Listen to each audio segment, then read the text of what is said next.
Mesdames, Messieurs, bonsoir et bienvenue à votre émission Duel. Comme chaque semaine, donc, nous avons invité aujourd'hui des hommes politiques pour commenter l'actualité de la semaine. Alors, au menu donc, de ce numéro, nous allons parler du parrainage. Effectivement, la loi qui a été votée hier à l'Assemblée nationale, malgré une opposition des députés de l'opposition qui sont farouchement opposés. Ils avaient même invité le peuple sénégalais à descendre, à envahir l'Assemblée nationale pour que cette loi ne soit pas votée. Malgré tout, malgré les résistances, il y a eu quand même beaucoup de casse dans la ville hier qui étaient quadrillés par les forces de l'ordre. Mais la loi est passée comme lettre à la poste, malgré donc le barrage ou bien la tentative de blocage des députés de l'opposition. Cette loi a été votée donc sans débat, ce qui quand même a un peu frustré beaucoup de Sénégalais qui estimaient qu'il fallait un peu instaurer le débat pour quand même expliquer aux Sénégalais les tenants et les aboutissants de cette loi-là. La loi est passée, maintenant il va falloir parrainer tous les candidats comme le souhaite donc la majorité présidentielle. Mais contrairement aux 110 000 ou 75 000 signatures qui étaient exigées au départ, maintenant la loi exige maintenant 0,8% qui peut correspondre environ à 50 000 ou un peu plus, mais moins de 60 000 quand même ou 70 000.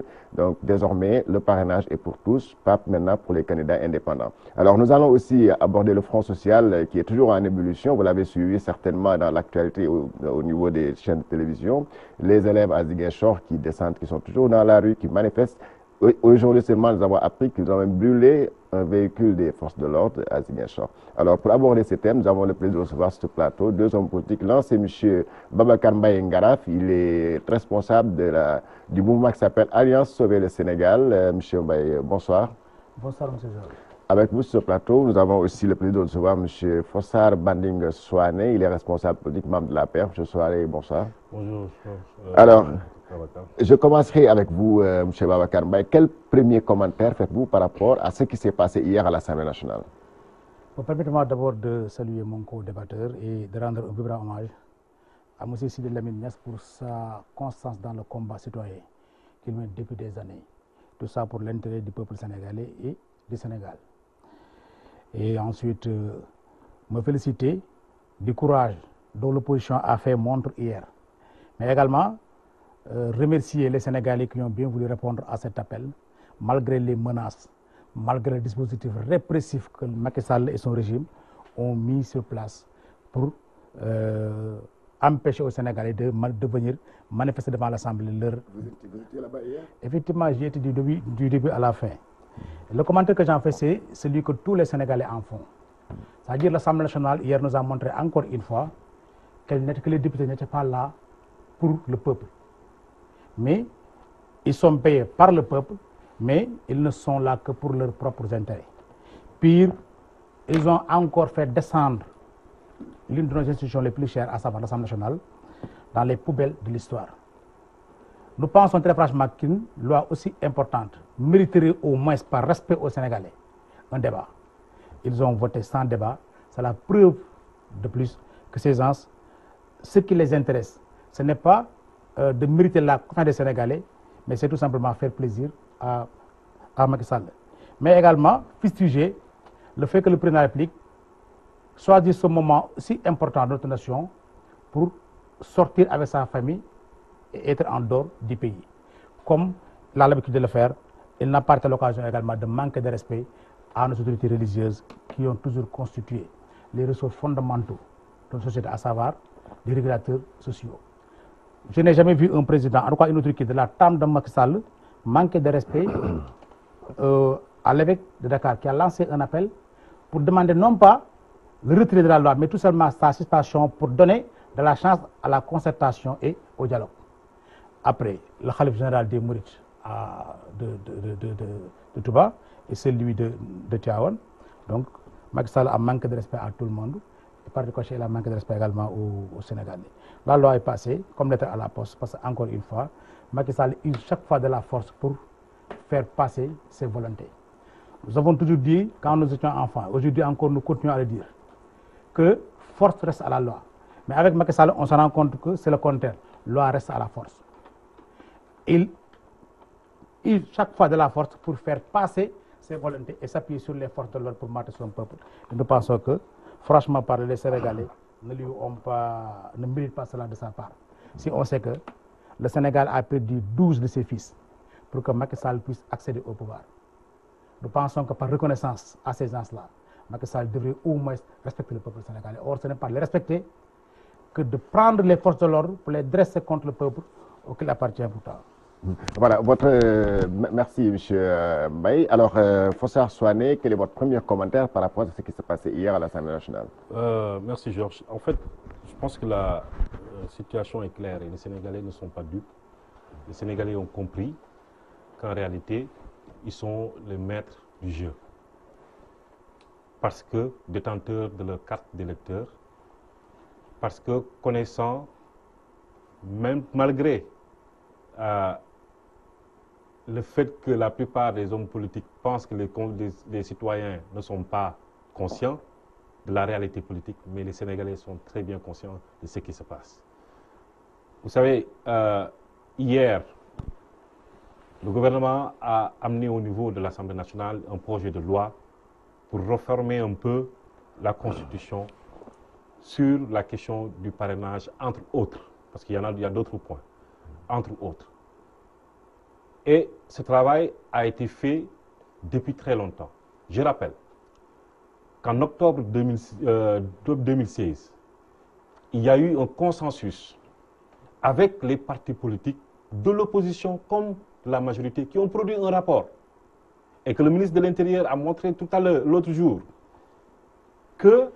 qui a émis des recommandations. Et ces recommandations étaient claires sur le 8e point, qu'il devait y avoir un parrainage des candidats à hauteur de 1%.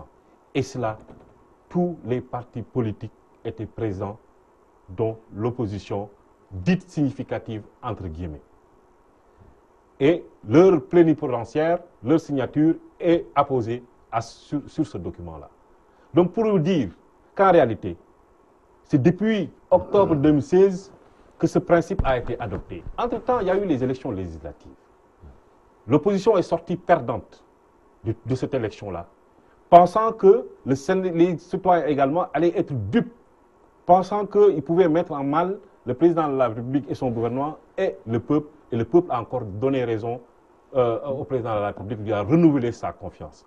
À la suite de cela, ils ont refusé tout dialogue avec la majorité. Mais c'est de leur responsabilité. Il y a une partie de l'opposition qui est venue au dialogue et nous avons travaillé. Et ce travail-là a abouti justement, entre autres, à cette loi sur le parrainage. Pour vous dire qu'hier, les députés que je salue, en tout cas la grande majorité, a montré que le travail devait se faire d'abord en commission. Parce qu'il faut le rappeler, il y a eu d'abord un travail en commission technique où il y a eu 108 députés qui étaient présents. Parce que l'Assemblée nationale, le travail réel se fait en commission. Que ce soit dans pour le vote des lois, que ce soit pour le vote du budget, le travail se fait dans les commissions techniques. Et en commission, il y a eu 108 députés qui étaient présents, dont les membres de l'opposition, qui ont discuté. Malheureusement, les commissions techniques ne sont pas ouvertes à la presse, donc par conséquent, les gens n'ont pas eu l'information par rapport à ça. Mais il y a eu cette discussion en commission technique. Durant la plénière, vous avez vu une tentative de blocage du vote, même du débat, par une certaine opposition qui a introduit, bien entendu, des motions, etc. Et le président de l'Assemblée nationale a accepté de les laisser s'exprimer. Il y a eu 17 orateurs. Ces 17 orateurs ont donné leur point de vue, pourquoi ils devaient ajourner le débat ou cette loi-là. Mais c'est clair, ça veut dire qu'on leur a donné l'opportunité de s'expliquer et ils sont revenus sur plusieurs points. Les Sénégalais ont suivi ça. Oui, mais ça, vous parlez des questions préalables. Oui, c'est des questions préalables, mais n'oubliez pas, vous avez bien écouté. On n'est pas allé dans le fond. Mais dans le fond, écoutez, encore une fois, en commission technique, il y a eu 100 membres, 108 membres qui étaient présents, dont l'opposition, et qui sont allés en profondeur. En profondeur, 108. Il faut que les Sénégalais se rappellent, n'oublient pas cela. Il y a eu un travail préalable quelques jours avant la plénière d'hier, où les gens ont travaillé dans le fond. Ils ont travaillé dans le fond. Et hier, ces questions qui ont été posées, mais On peut repenser les bandes. Ils sont allés même, pour certains, dans le fond du débat. Ils sont allés dans le fond, ils ont posé des questions très claires au ministre de la Justice, mais également à la majorité. Mais ils ont voulu bloquer et faire ajourner en tentant de retarder les débats jusqu'à que minuit, qui est au niveau de l'Assemblée nationale, une heure qu'on ne doit pas dépasser. C'est le règlement intérieur de l'Assemblée qui le stipule. Et à ce niveau-là, la majorité a refusé ce stratagème, ou j'allais dire cette roublardise qu'a voulu tenter l'opposition, en demandant en ce moment-là qu'il y ait un vote sans débat. Et lorsque cela a été fait, parce que c'est un rappel des faits, il y a eu une concertation entre les présidents de groupe libéral et démocratie, je pense qu'il s'appelle comme ça, les non-alignés, la majorité et le président de l'Assemblée nationale. Il y a eu un consensus, au-delà des 100 et quelques personnes qui voulaient prendre la parole. Il y a eu un consensus pour qu'il y ait dans chaque groupe 4 orateurs. Cela a été accepté durant cette concertation-là, mais lorsqu'ils sont sortis, c'est le président Maître Madické Niang qui a déclaré qu'in fine, son groupe refusait cela. Alors qu'il y a eu, en huis clos, ce consensus-là pour qu'il y ait 4 intervenants par groupe parlementaire. Et c'est extrêmement important pour vous dire qu'il y avait ce travail-là, pour trouver ce consensus-là, pour qu'il y ait ce débat. Ces 4 orateurs par groupe parlementaire, c'est pour justement pouvoir mettre sur la table le débat et que les gens puissent s'exprimer et que l'on ne dépasse pas l'heure à laquelle le règlement intérieur a demandé. Vous pensez qu'on pouvait rester à l'Assemblée hier jusqu'à au-delà de minuit? Bien entendu, vous calculez 100 et quelques orateurs fois 5 minutes par orateur, on était largement au-delà même, on était d'après les calculs, c'était à 1h du matin. Donc au-delà même de minuit, et vous n'avez pas voulu quand même dépasser minuit. On a essayé de trouver un consensus et le consensus a été trouvé avec les présidents de groupe. Malheureusement, à leur retour, c'est le groupe libéral et démocratique qui a refusé cela. Parce qu'ils ne voulant pas aller vers le débat, voulant se victimiser, voulant mettre en mal les Sénégalais avec la majorité. C'est pour cela qu'ils ont boudé. C'était leur stratégie depuis le début. Mais le président Macky Sall a dit, et ça a été très clair, et je pense que nous allons y revenir encore, sur la quintessence même de cette réforme constitutionnelle, sur les éléments, sur le parrainage, l'importance de ce parrainage-là. Et je pense que les Sénégalais ont compris qu'ils sont fatigués des dizaines de milliards qu'on injecte dans les élections. Parce que pour rappel, après l'élection présidentielle 2019, il y a une élection législative locale qui arrive automatiquement après, 3 mois après. Après cette élection locale, 1 an et demi plus tard, on sera déjà dans les législatives. Il faut rationaliser. Les gens nous posent la question, pourquoi cette loi tout de suite? Mais si on ne la fait pas maintenant, quand est-ce qu'il faut le faire? Attendre après la présidentielle pour qu'on nous dise encore, c'est parce qu'il y a des élections locales qui arrivent, c'est pour ça qu'ils mettent cette réforme. Après cette locale-là, si on le fait également, on nous dit, c'est parce que c'est des législatives qui arrivent. À quel moment? À un moment, il faut décider. Gouverner, c'est décider. Gouverner, c'est prendre ses responsabilités, c'est d'appliquer les choses parce que tout le monde est d'accord sur la rationalisation des partis politiques, tout le monde est d'accord sur la rationalisation des listes qui sont présentées. Mais vous vous rendez compte qu'en 2012, il y a eu 14 listes, 14 candidats. Sur les 14, il n'y a eu que 6 qui ont eu 1%. Il y a 6 parmi les candidats qui n'ont pas eu 1%. Vous vous rendez compte, sur les 47 listes qui sont passées, il n'y a même pas 10 qui ont eu un député. Et la plupart qui ont eu un député, d'ailleurs, l'ont eu grâce au plus fort reste. Mais vous vous rendez compte que les Sénégalais dépensent pour chacun de ces candidats ou chacune de ces listes 400 millions. 400 millions, c'est important. Et je pense que les Sénégalais sont d'accord avec le président de la République pour un peu rationaliser tout cela. C'est un moyen, c'est un outil qu'on utilise et je pense que les Sénégalais... Je reviendrai. Mais monsieur Mbaye, sur le fond, est-ce que vous ne pensez pas quand même qu'il était temps qu'on rationalise, qu'on mette de l'ordre quand même dans les candidatures au niveau des élections au Sénégal? Comme il l'a dit tantôt, législative, on a eu 47 listes à la présidentielle. C'est vrai qu'au niveau de la présidentielle, on dépense rarement 20 candidats, mais est-ce que quand même, dans le fond, ce n'était pas quand même important qu'on ait un système pour rationaliser tout cela? Je vous dis très franchement, que personnellement, je ne suis pas gêné par une politique, ou en tout cas des stratégies de rationalisation des candidatures et de crédibilisation même des compétitions électorales. Les Sénégalais sont d'accord effectivement pour une crédibilisation des opérations de compétition électorale. Le problème, c'est moins l'opposition à ces réformes qu'une crise de confiance entre Macky Sall et son peuple. Donc, la parole est aujourd'hui caractérisée par l'instabilité. Quelqu'un qui à chaque fois renonce à ses engagements. Quelqu'un qui peut se dédire du jour au lendemain.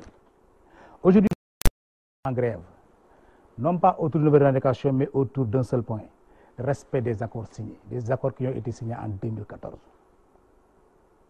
Quelqu'un qui avait dit aux Sénégalais que je ne dépasserai pas 25 ministres, aujourd'hui qui en est à 41, je ne sais pas 45.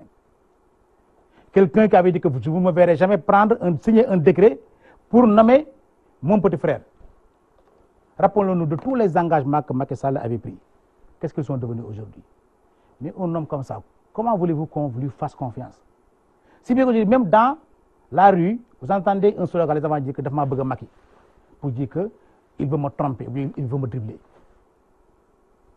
Donc, c'est un problème de confiance. Même si Macky Sall est appelé à la prière, les gens allaient s'interroger parce qu'effectivement, sur chaque acte qu'il pose, il y a quelque chose derrière. Vous avez évoqué une question de rationalité économique. On vous aurait cru si, auparavant, on vous avait vu commencer par réduire la taille du gouvernement. Ça, on n'a pas besoin de loi pour ça.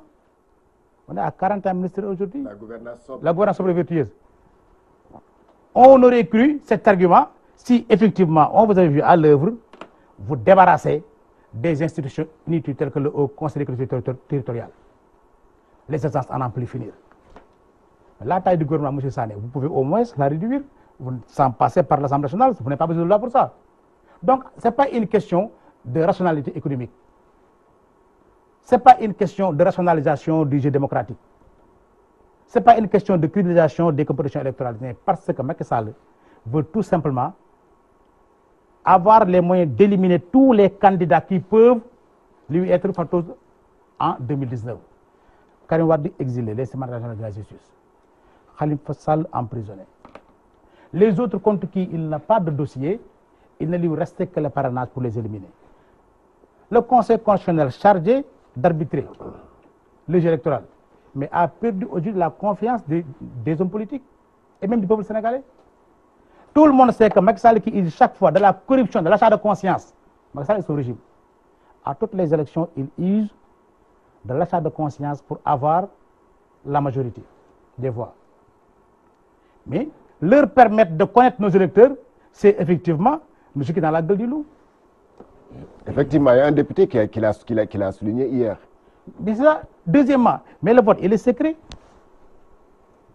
Le vote, tout le monde sait qu'il est secret. Donc Macky Sall veut nous faire un premier tour avec les risques que voici. Premièrement, connaître les parrains des candidats Georges Nessa.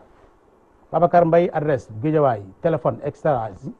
Il a toutes les informations pour pouvoir avoir accès à Babacar 1, pour qui connaît la force de ce régime en matière de corruption. Ce n'est pas rassurant. Deuxièmement, il peut créer les conditions pour que Babacar ne puisse pas jouir de son droit de vote, ne pas voter ce jour-là. Mais rappelez-vous qu'aux élections législatives passées, nous avons vu beaucoup de Sénégalais qui ont eu pourtant leur carte d'électeur.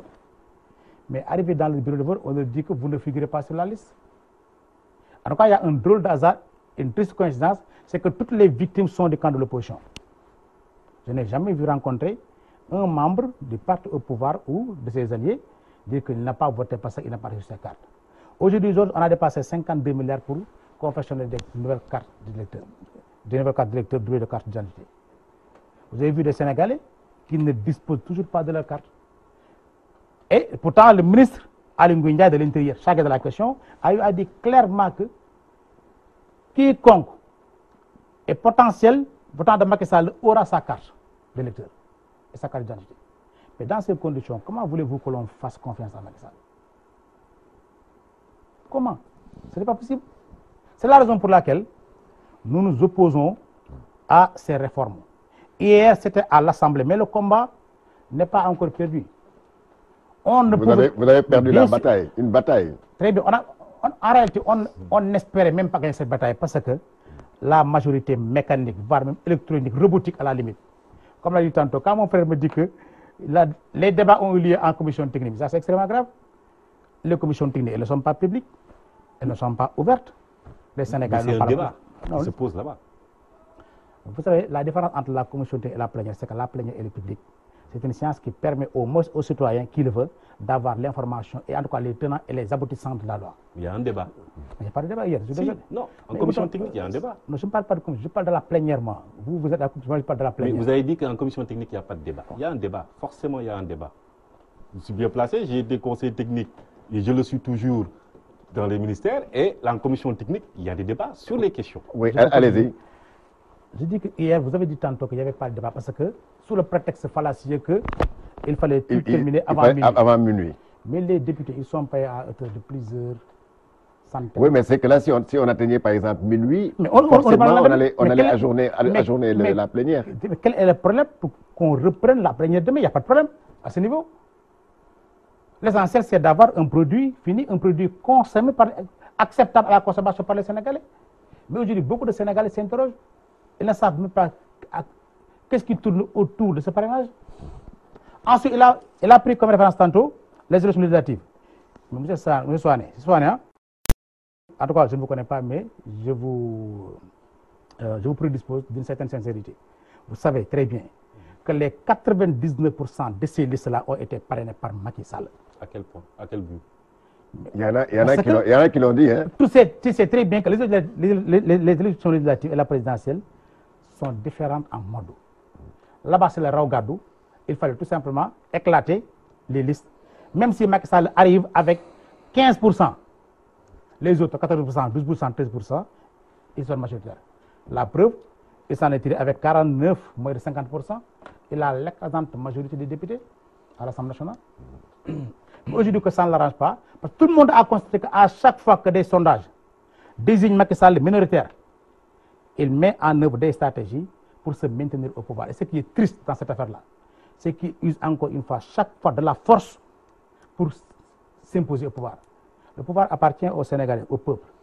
Et je pense que hier, c'est parce que vous n'avez pas laissé au peuple l'opportunité de se manifester qu'il... Est-ce que vous pensez que le peuple était avec vous?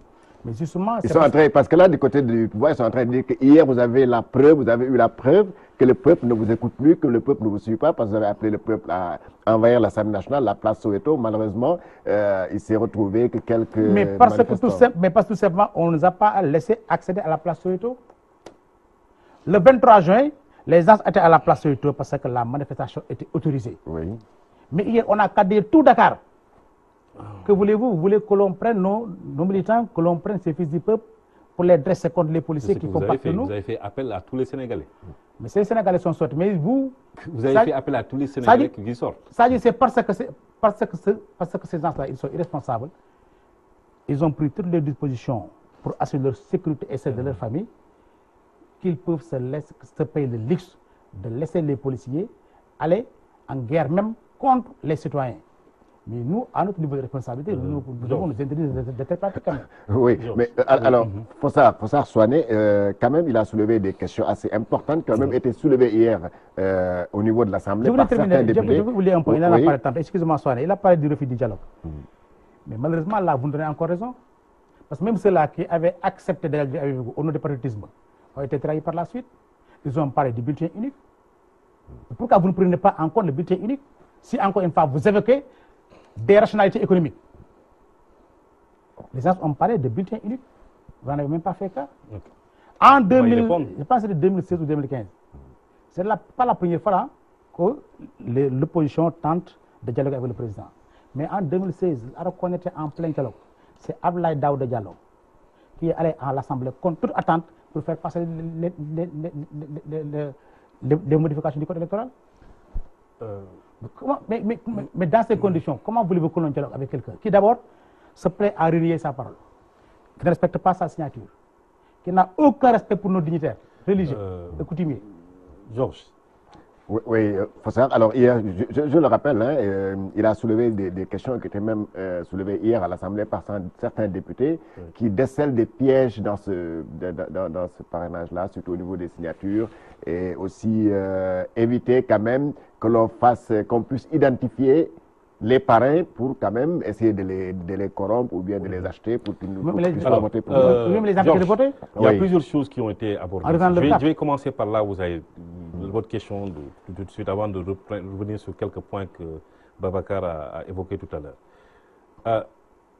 Le Sénégal, ce n'est pas aujourd'hui que le Sénégal applique le parrainage. Oui. Je rappelle que le Sénégal applique le parrainage depuis 1963. Aux élections présidentielles de 1963, il y avait un parrainage. Et le parrainage, la loi disait qu'il fallait 50 parrains, dont 10 députés. Donc c'était un parrainage mixte, populaire et, j'allais dire, d'élus. C'était ça. Jusqu'en 1991, cette loi a été abrogée. On a introduit le parrainage pour les indépendants. Et depuis lors, les Sénégalais votent pour des candidatures indépendantes à qui on demande 10 000 signatures. Et depuis lors, il n'a jamais été question de mettre en cause comment la fiabilité ou des signatures ou l'utilisation de ces signatures. Sauf que là, on n'est pas un président comme Macky Sall. Mais nous ne sommes pas aussi tortueux que votre président Abdoulaye Wade. Nous ne sommes pas aussi njublang que lui. Nous ne sommes pas aussi tortueux que Abdoulaye Wade. S'il y a roublardise, un expert en roublardise, le Sénégal sait, le monde entier sait que c'est Abdoulaye Wade. Nous ne sommes pas dans cette dynamique-là. 10 000 signatures depuis les élections 91, de 93, nous sommes dans cette dynamique-là. Les Sénégalais qui candidature vont vers leurs concitoyens pour aller rechercher les 10 000 signatures. Il n'y a jamais eu de problème. Pourquoi aujourd'hui voudriez-vous qu'il y ait des problèmes? Je vous rappelle que Maître Adama Gueye, pour donner des exemples précis, a toujours été candidat indépendant. Il est allé vers les Sénégalais, faire le tour du Sénégal, aller chercher des signatures. Votre confrère, Mamadou Sy Tounkara, est allé recueillir 50 000 signatures. 50 000 aux élections législatives dernières. Il les a présentées, ils ont été validés, mais Youssou Ndour est allé recueillir des signatures. Il n'a pas eu assez de signatures, sa candidature a été rejetée. Personne n'a trouvé quelque chose à dire par rapport à cela. Donc le parrainage n'est pas nouveau au Sénégal. Mais encore, faudrait-il que les gens lisent ce projet de loi? Le projet de loi propose, qui est une loi maintenant, ce n'est plus un projet, c'est une loi maintenant, que les candidats puissent présenter au minimum 0,8% du fichier, au maximum 1%. Pourquoi au maximum 1%? Parce que, vous savez, nous sommes la majorité, parce que nous avons eu, aux législatives dernières, 1 630 000 voix, où le parti de la coalition de Maître Abdoulaye Wade avait 500 000 voix. La coalition de Khalifa Sall, Idrissa Seck, Malick Gakou, Djamil, Cheikh Bamba Dièye et Poussière, tous réunis ont eu 330 000 voix. Nous étions à 1 600 000 voix. Mais dans quelles conditions? Non, ne parlez pas des conditions. Laissez-moi terminer. J'y reviens. Mais n'oubliez pas qu'au référendum, nous avons eu 65%. Pour dire que... Dans quelles conditions? Je termine. Ces gens-là, l'écart, je ne parle même pas de Sonko qui a eu 34 000 voix. Aux législatives, avec tout ce brouhaha, il a eu 34 000 voix. Tous ces gros, entre guillemets, comme qui s'appellent eux-mêmes, opposition significative, j'exclus aujourd'hui Maître Abdoulaye Wade qui n'est pas présent sur le territoire national, mais au moins ceux qui se prétendent à la candidature présidentielle, tous réunis, ils ont eu 300 000 voix. La majorité présidentielle était à 1 630 000 voix. Il y a 1 300 000 voix d'écart entre nous et eux. Ils étaient troisième. Même Abdoulaye Wade, à la retraite politique, les a devancés. Pour dire quoi? Pour dire que si on dépassait les 1%, s'ils ne mettaient pas un plafond pour 1%, nous avons entendu certains de nos responsables de l'Alliance pour la République dire qu'ils allaient rechercher jusqu'à 1 million de signatures. Ils en sont capables. Ils parlent même de 2 Mais millions. en ce moment-là, oui, mais en ce moment-là, cela pose un problème. C'est pour cela que le législateur a demandé que l'on plafonne ça à 1% pour tout le monde. Si vous amenez 300 000, on ne va prendre en compte que 65 000 points barre. Ça fait là 1% point barre. C'est ça ce que dit la loi. Ce qui est dramatique dans ce pays, c'est que les gens discutent de choses et ils ne lisent même pas la loi. Hier, sur ma page Facebook... Oui, vous avez raté l'occasion d'expliquer ça aux Sénégalais. Si vous faites passer la loi sans débat, est-ce que vous n'avez pas raté l'occasion d'expliquer aux Sénégalais? Pour rectifier un peu mon frère Babacar tout à l'heure, qui a parlé, qui a dit que dans la commission technique, il n'y avait pas eu de débat. Mais dans les commissions techniques, toutes les assemblées, à travers le monde, c'est dans les commissions techniques qu'on règle les choses. C'est dans les commissions techniques qu'on discute de chaque point, que ce soit, encore une fois, pour une loi, pour le budget national, etc. C'est en commission technique que l'on discute de ces choses. C'est là-bas que l'on propose, qu'on commence à proposer des amendements qui doivent maintenant être validés en plénière plutôt. Mais les débats ont eu lieu en commission technique. Les gens peuvent ne pas être d'accord en commission technique. On amène en plénière. En plénière, même si vous étiez tous d'accord en commission, les gens veulent toujours s'exprimer parce que c'est en ce moment-là que le débat, disons, public est possible parce qu'en ce moment-là, la presse, et parce qu'il y a un public qui est invité également, qui voit ce qui a été... Mais hier, vous avez refusé que ce débat-là soit public. Non, on n'a jamais refusé. Encore une fois, M. Thierno Bocoum a été arrêté parce qu'il voulait se rendre à l'Assemblée pour assister à ce débat-là. Non, Thierno Bocoum est venu pour manifester. Thierno Bocoum ainsi que tous les autres sont venus pour manifester. Non, ils étaient venus pour assister. Non. Écoutez, on se connaît dans ce pays-là. On se connaît dans ce pays. Ils étaient venus pour se victimiser. Ils sont allés directement vers la police pour se faire attraper, pour que les Sénégalais aient cette sympathie. Et ça s'est passé avec Idriss Seck en 2007. Il veut réitérer le coup de 2007. Ça ne marchera pas. Les Sénégalais ne sont pas dupes. Un Malick Gakou qui se lève, qui n'arrive pas à gagner un centre de vote à Guédiawaye, veut aujourd'hui se victimiser pour se faire de la pub. Un Thierno Bocoum qui n'arrive pas à un bureau de vote aux Parcelles Assainies où il habite, veut se victimiser et vouloir nous faire croire qu'aujourd'hui, il a un peuple derrière lui. Le peuple ne les a pas suivis. Et les forces restera à la loi, comme vous l'avez dit tout à l'heure. Mais pour répondre... Juste à quelques... tout à l'heure, vous avez monopolisé la parole. Vous avez donné plusieurs points. Je termine sur certains points qu'il a énumérés tout à l'heure. Pour dire que vous avez parlé des cartes, la confection des cartes d'électeurs. Effectivement, il y a eu des problèmes aux législatives. Nous sommes tous d'accord sur cela. Mais qu'est-ce qui l'a causé? Il y a eu une refonte du fichier. Et je rappelle que l'opposition, lorsqu'il y a eu une refonte, a dit qu'on ne pouvait pas avoir plus de 4 millions d'inscrits. Le gouvernement avait tablé sur 5 millions. Mais les Sénégalais nous ont tous dédiés. Nous ont tous montré qu'ils étaient beaucoup plus mûrs que nous. Les Sénégalais se sont inscrits jusqu'à 1 million, plus de 6 millions d'inscrits. Mais ils n'ont pas reçu ces cartes. J'y arrive. Toute chose a une explication, j'allais dire, toute chose a une raison suffisante. Parce que nous avions prévu, parce que l'opposition avait prévu 4 millions. Nous, au niveau de la majorité, nous avons prévu 5 millions au maximum. Mais les Sénégalais, encore une fois, sur les 5 millions-là, la programmation de la production des cartes devait se terminer juste à la date où ils ont arrêté cette production-là.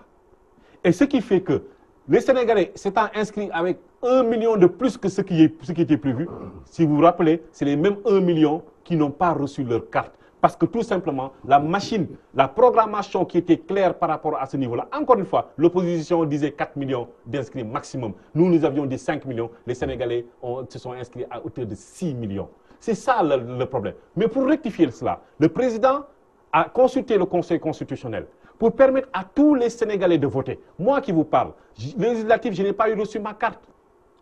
Je n'ai pas reçu, j'ai voté avec mon passeport. Que le président a pris un décret après consultation du Conseil constitutionnel pour permettre à tous les Sénégalais détenteurs d'une carte, d'un permis de conduire, d'un passeport, de l'ancienne carte d'identité ou d'électeur, en plus du récépissé de dépôt, de pouvoir voter. Mieux encore, pour ceux qui ont seulement des récépissés pour les primo-votants, il était possible d'aller au niveau de la sous-préfecture pour que le préfet puisse vous donner, j'ai oublié le nom de ce document-là, voilà, un récépissé pour que vous puissiez voter. Donc pour vous dire, personne n'a pu empêcher de voter. Moi qui vous parle, je n'avais pas encore reçu ma carte. C'est pour vous dire que c'est une opposition qui nie l'évidence. Le parrainage existe depuis 1963. Les indépendants n'ont jamais eu de problème dans ce pays-là. Et aujourd'hui, il y a une équité entre les candidats. Il y a une rationalisation des dépenses. Et pour rappel, M. Babacar, depuis que nous sommes là, le gouvernement a fait a réduit les dépenses, contrairement à votre régime. Aujourd'hui, nous avons réussi, pendant ces 6 ans-là, à faire économiser à l'économie sénégalaise 107 milliards. 107 milliards, dont plusieurs milliards en téléphone que vous gaspillez. Aujourd'hui, nous avons réduit le train de vie de l'État. Le train de vie de l'État, moins de locations, moins de conventions, mais au point que, aujourd'hui, le déficit budgétaire a été réduit de moitié. C'est extrêmement important. Et c'est des chiffres vous n'allez pas revenir sur le bilan du président Macky Sall. Babacar, est-ce que quand même, est-ce qu'il ne faudrait pas quand même, M. Babacar, est-ce qu'il ne faudrait pas que l'opposition revienne à la raison, parce qu'il est encore temps. La loi est votée certes, mais il y a quand même, il y a encore l'application, la loi sur son applicabilité, tout ça. Je pense que l'opposition, ne pensez-vous pas que l'opposition puisse revenir à la raison pour discuter de ces points-là? Georges, je voudrais revenir sur certains points qui ont été soulevés par mon co-débatteur. Il a parlé tantôt de parrainage qui date depuis 1963. Vous savez, le couteau, à titre d'exemple, on emprisonne des gens pour usage du couteau. Pourtant, on voit chaque fois des gens garder du couteau chez eux. C'est pour dire que l'outil en tant que tel n'est pas grave. C'est l'usage qu'on en fait qui est répréhensible ou acceptable. Le parrainage dont il parle était à l'époque de ce qu'on peut appeler des gentlemen démocratiques, ce qui n'est pas le cas avec eux.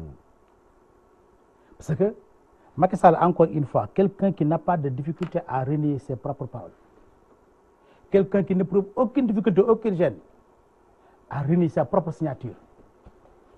Mais on ne peut pas lui faire confiance. Il a parlé également de 107 milliards tirés de la réduction du train de vie de l'État. Vous donnez encore raison aux enseignants et aux agents de la santé qui sont actuellement en grève pour avoir que tout simplement une augmentation de 100 000 francs pour l'inventaire de logement.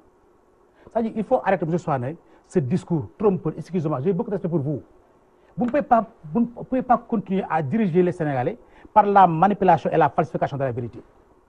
Les Sénégalais font fi de vos déclarations.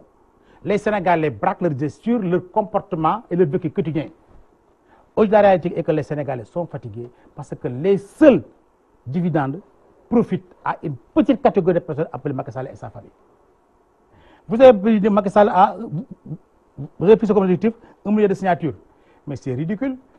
Récemment, à Pikine, vous y étiez dans le cadre de la semaine de la jeunesse. Vous avez peiné à avoir 2000, à mobiliser 2000 jeunes. Macky Sall, à chaque fois qu'il sort dans la rue, non, mais quand même, vous êtes de Pikine. Vous êtes de Pikine. Les images sont là. J'étais présent à la Semaine nationale de la jeunesse. Les images je suis surpris quand même. Les images sont là. Mais lorsque vous prenez des images avant le démarrage de l'événement, mais c'est normal, vous ne prenez pas en compte la mobilisation de la population pikinoise de l'Obarfal jusqu'au stade Alassane Djigo. Vous ne prenez pas en compte, bien entendu. Aujourd'hui, Macky Sall, s'il ne se fait pas encadrer par les forces de l'ordre, il a des difficultés même à se faire respecter dans la rue. On atteste ce qui s'est passé récemment en France. Partout c'est déhué. Macky Sall ne bénéficie d'ovation que quand il est dans une salle encadré de policiers. Parce que c'est militant. Vous voulez dire qu'il est devenu impopulaire? Pourtant, les Sénégalais votent pour lui. C'est bizarre. Mais parce que vous voyez les... C'est bizarre. Vous achetez Donc vous traitez les Sénégalais de corrompus. Vous l'avez dit tout à l'heure. Vous traitez les Sénégalais de corrompus. Monsieur Babacar, n'oubliez pas, nous ne sommes pas dans un régime d'Abdoulaye Wade. Nous ne sommes pas dans la distribution. N'oubliez pas que vous avez dépensé des centaines de milliards lors de la présidentielle à distribuer aux responsables pour qu'ils aillent. Nous ne sommes pas dans cela. Nous ne sommes pas dans cela. Laissez-les terminer. Oui, allez-y. Vous avez de conscience. vous persécutez les opposants. Vous exercez du chantage même sur des autorités. Nous avons vu le référendum des gens qui ont été reçus par le président Macky Sall, le Premier ministre ici, d'autres présidents de l'État. À quelle autorité ont demandé de voter s'ils voulaient s'éviter la prison? Les exemples sont là, mais la décence nous invite de citer des noms. Il faut le dire. Vous êtes face au Sénégal, il faut le dire. Non, mais je ne le dirai pas parce qu'au moins... Il faut le dire parce que sinon c'est des accusations vaines. Par respect à ces personnes, je ne le dirai pas. Je ne vais pas vous suivre dans votre jeu. Parce que c'était ça pour l'essentiel. Donc, pour en revenir à votre... Et puis, il a parlé également d'opposants qui peinent à avoir le nombre requis pour le parrainage. Mais Georges... Mais je n'ai jamais parlé de ça. Les principaux... Je l'ai compris comme ça, donc je le défie. Les principaux pourfendeurs du parrainage sont le Parti démocratique sénégalais, le Rewmi Idrissa Seck, le grand parti de Malick Gakou, Ousmane Sonko et autres. Vous n'allez pas me dire que ces gens, quand même, ils ont des difficultés à avoir 65 000 voix. Donc où est le problème? Non, justement. C'est pas... Même si vous demandiez... Le problème, c'est un problème de confiance. Pas qu'en 2016, vous avez signé. Je vous réponds, le problème, c'est un problème de confiance. Pour le parrainage. Attendez, le problème, c'est un problème de confiance. Même si vous demandez 10 signatures, les gens ne vont pas accepter parce qu'on ne fait pas confiance. Ce n'est pas le nombre qui importe, mais l'usage qui fait, l'usage que vous allez faire de ces prêts-là, c'est ça qui pose problème. Mais je l'ai dit à l'entour de mon propos, c'est moins la pertinence sur le parrainage qu'une question de confiance parce qu'on ne fait pas confiance à Macky Sall et son régime. Faites confiance au peuple alors. Mais justement, mais ça, je vous retourne. Faites confiance au peuple, mais laissez les gens aller en compétition, le peuple décidera. Mais aller en compétition. Pourquoi vous voulez décider à la place du peuple?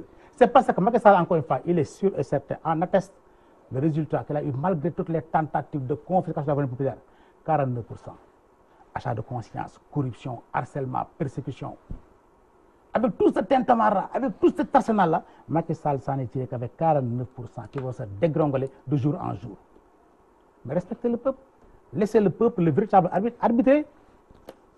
Pourquoi vous voulez chaque fois créer les conditions, vous empêchez aux gens d'avoir le cadre directeur? Vous avez dit tantôt qu'il y a les 6 500 000, le rajout de 1 500 000 qui explique la difficulté à satisfaire toute la demande en matière de production de cartes. Mais c'est archi faux.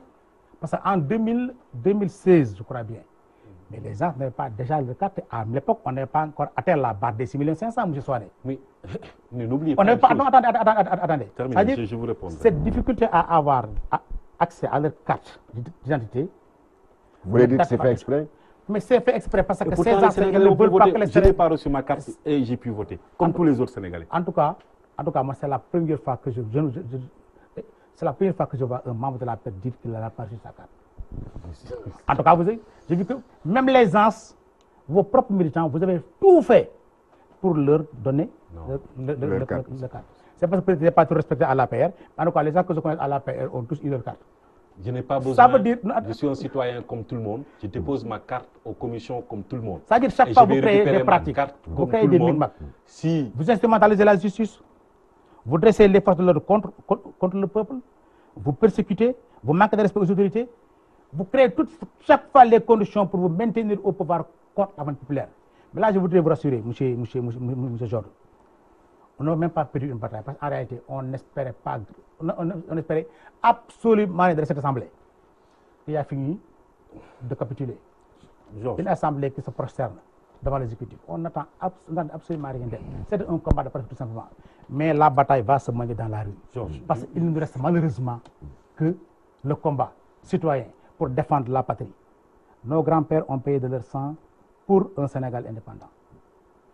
Ceux-là qui les ont succédés ont payé également de leur sang, de leur force, de tout, pour bâtir l'état de droit. Aujourd'hui, il est inacceptable que Macky Sall transforme notre République en monarchie ou en propriété privée. Oui, monsieur Souané, est-ce que vous ne pensez pas que pour une question aussi essentielle qu'une question électorale, qu'on ait quand même au minimum de consensus, plutôt que d'aller voter à l'Assemblée nationale cette question-là, c'est un débat? Georges, je répète encore une fois. Mais soyez plus courageux dans ce cas.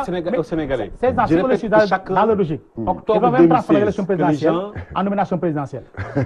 Georges, oui. J'appelle tous les Sénégalais à vérifier les coupures de presse. S'ils ne peuvent pas accéder au rapport issu du consensus d'octobre 2016, il y a juste 2 ans, moins de 2 ans. Mais que vous foulez plus Laissez-moi terminer. moins de 2 ans, où il y avait le Rewmi, il y avait le PDS, il y avait tous ces partis-là. Mais parce que laissez-moi terminer. On a peu de confiance en vous. En temps, on a peu de confiance en vous. Octobre 2016, il y a moins d'1 an et demi, tous ces partis se sont réunis, ont discuté sur un processus. On fait des recommandations.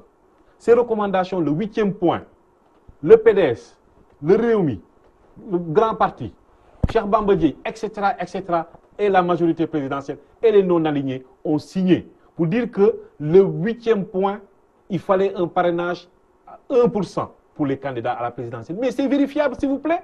Donc, pour vous dire qu'il y a eu un consensus là, c'est vérifiable. C'est vérifiable. Que chacun prenne son téléphone ou son ordinateur, tape cela et il va voir les coupures de presse d'alors sur ces recommandations-là. Mais c'est clair, c'est pour vous dire qu'il y a un mensonge. Il faut que je pèse mes mots. Il y a un mensonge de ces responsables de l'opposition qui veulent tromper le Sénégal pour dire qu'il n'y a jamais eu de discussion sur ça. Il y a eu des discussions sur ça, dont également le bulletin unique, je vous le concède. Le bulletin unique également a été discuté durant j'allais dire, le dialogue national. Ce dialogue-là. Mais aujourd'hui, nous ne parlons pas qu'il n'y a pas eu de consensus. Il y a eu un consensus. Ils ont voulu faire oublier aux Sénégalais que cela a été fait. Mais je rappelle encore une fois, après, entre-temps, ils ont perdu les législatives. Voilà la question. Après de la confiance. Entre-temps, ils ont perdu les législatives. Maintenant, ils se sont dit que tant que nous ne nous radicalisons pas, tant que nous ne faisions pas comme nous avions fait avec Abdoulaye Wade, nous ne gagnerons pas les élections. Parce qu'ils pensaient qu'ils allaient gagner les législatives. Parce qu'ils ont pensé également, lors du référendum, en distillant des mensonges à tous aux Sénégalais, pensaient qu'ils allaient gagner au référendum. Les Sénégalais les ont dédits. Je termine. Aux législatives, ils ont pensé qu'ils allaient avoir la majorité. Ils ont dit, M. Babacar vient de nous dire que c'est Macky Sall qui a financé la plupart de ces 40 listes. Et en même temps, il nous dit que Macky Sall est minoritaire pour l'élection présidentielle 2019. Mais, bon Dieu, une addition qu'on va faire. Allons-y. Puisque nous avons 49%. Si on additionne toutes les autres listes, les petites listes, comme il dit, que nous avons... Il a dit que Macky Sall est devenu impopulaire parce qu'il y a tout ce qui s'est passé en France. Il y a eu aussi le lancement de la semaine de la jeunesse. C'est un point très précis. Où il y a eu beaucoup...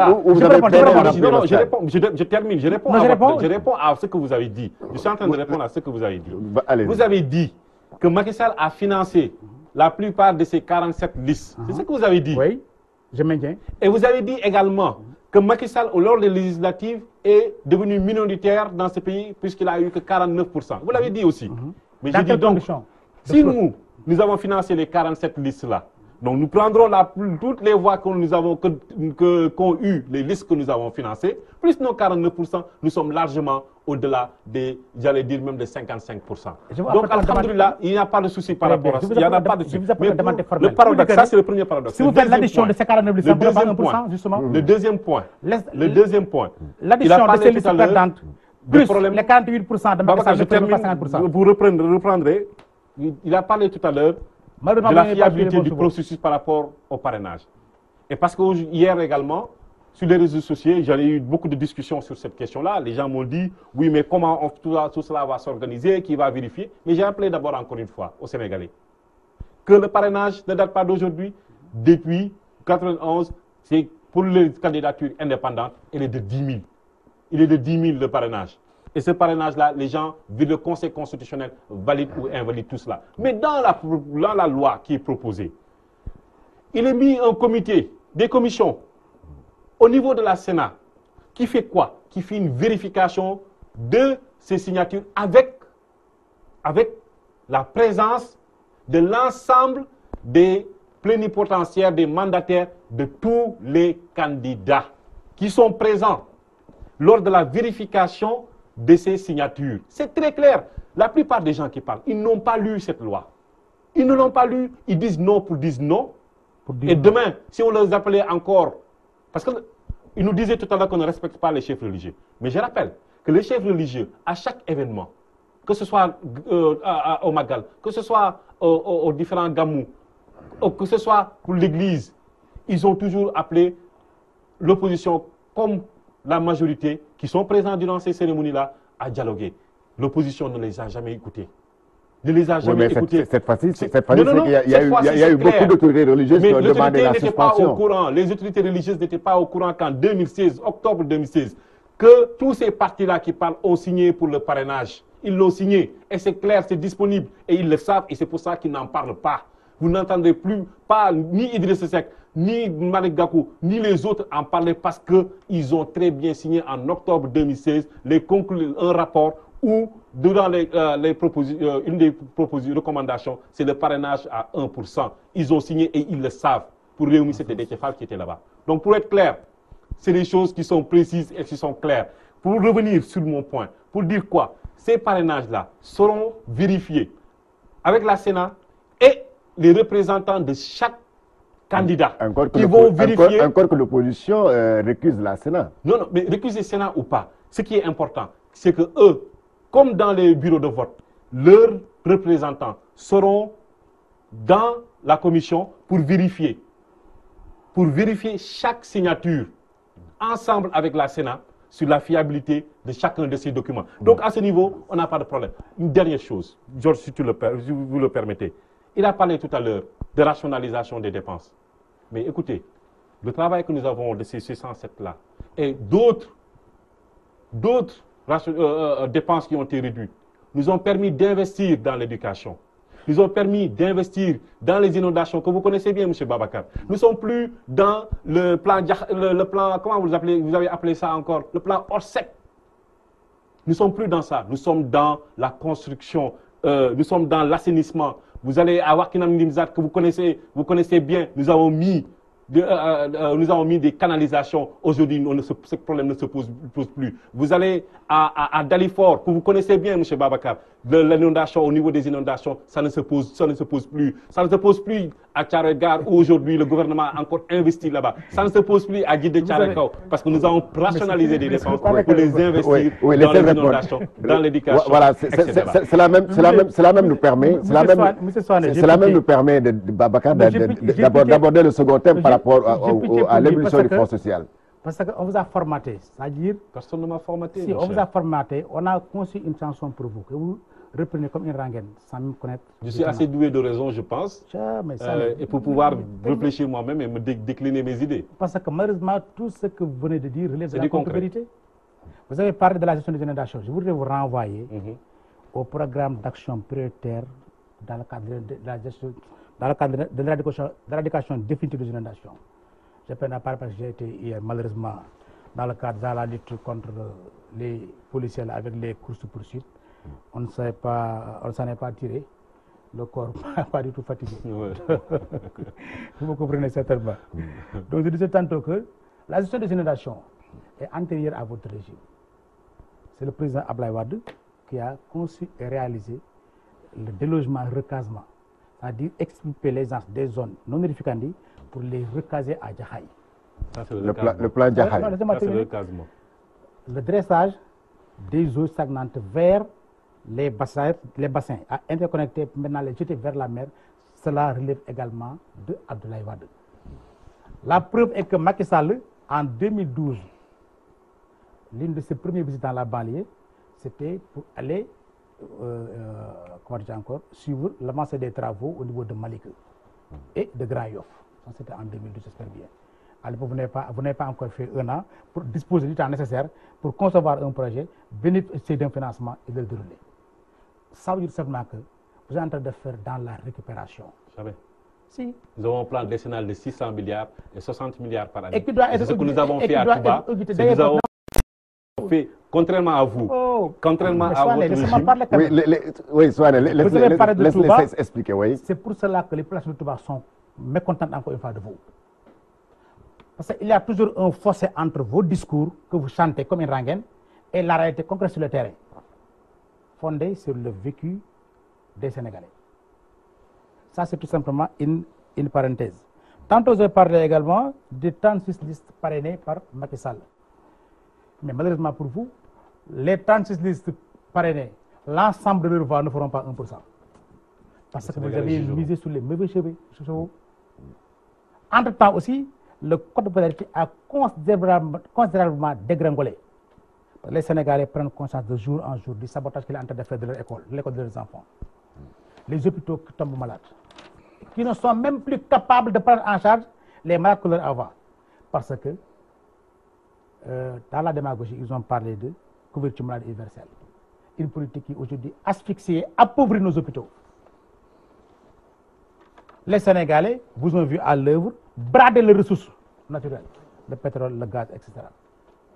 Les Sénégalais vous ont vu protéger des malfaiteurs, des gens qui ont pillé. Je peux continuer? Oui, continuez. Oui. En tant les Sénégalais, vous avez accordé un certain crédit. Parce qu'à l'époque, on était au temps tout simplement des promesses. Mais les Sénégalais vous ont donné 6 ans. Première promesse que Macky Sall a transformé en engagement. Je ne vais jamais dépasser 5 ans. Je ferai un mandat de 5 ans. Les Sénégalais croient à la parole. Mais si la parole de l'autorité ne vaut absolument rien, cette autorité arrêtée aussi, elle ne vaudra plus rien. Mais pourquoi les Sénégalais ont voté pour eux aux législatives passées? Mais parce qu'ils ont volé justement, les Sénégalais n'ont pas voté pour eux. Mais je vous ai parlé tantôt des rétentions des cartes de vote, des bureaux de vote qui n'ont pas ouvert jusqu'à 16h, 15h. Ils avaient mis en place tous les dispositifs pour rendre des votes, dans certains lieux, des votes difficiles ou impossibles.